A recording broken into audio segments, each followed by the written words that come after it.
نیمه صدۍ مې کتابونه ووې، هم مې بلها سترګې مخونه ووې.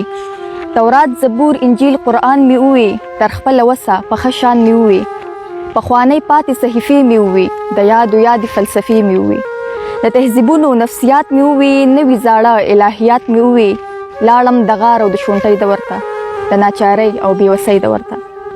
چېرته د ژوند د چینې سر مې کتو، د شعوري ژوندون سحر مې کتو. دا وه د کاڼي د اوزار زمانه، د ځنګلي انسان د ښکار زمانه. خو زما تنده دلته نه سړېده، په ما د وړاندې تګ نشه خورېده. د دې نه مخکې بل ګودر ته تلمه، د ژوند د ورکې چینې سر ته تلمه. د ورک منزل په لټون خوشې ومه، د خپل احساس د لیندې غشې ومه. د یوې تورې شپې په زړه کې ښخ شوم، په تور جمود کې لکه واوره یخ شوم. اخوا د علم په جهان تیاره وه، په ژوند او ژواک د زوړ انسان تیاره وه.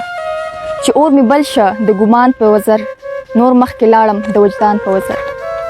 ډوبه تیاره وه د لټون په لاره، نه وه لیلا او نه مجنون په لاره. د علم تنده وه سړه مې نه کړه، د لټون هڅه وه پوره مې نه کړه. واپس په خپلو قدمونو راغلم، د زوړ پړاو په نښانونو راغلم.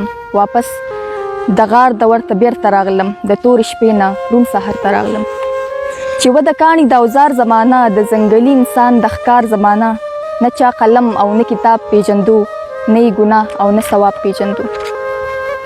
نه چا مذهب او نه رواج پیژنده، نه یې مرض او نه علاج پیژنده.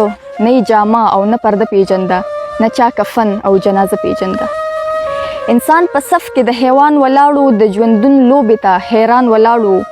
لیوان، پړانګان او شرمخان پرې راتلل، باد و باران، سیلاب، طوفان پرې راتلل. اومه خواړه یې خوړه اور نه و، بغیر له غاره یې بل کور نه و. اخر یې خپل ژوند له معنه پیدا کړه، دوی د ښو بدو پیمانه پیدا کړه. دې بې جامو د علم سر کېښودو، بنیاد یې د هنر کېښودو. خپل ضرورت په هر هنر پوهه کړه، فطرت د ژوند په خیر او شر پوهه کړه.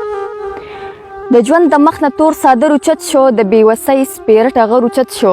په ژوند کې دغه لاجواب دور و، د یو سپېڅلي انقلاب دور و. ذهنونه خلاص وو، چا تړلي نه وو، دوی ملایانو یرولي نه وو. لوی فلسفي دا ځنګلي انسانو، تیاره جهان له د مشال په شان وو.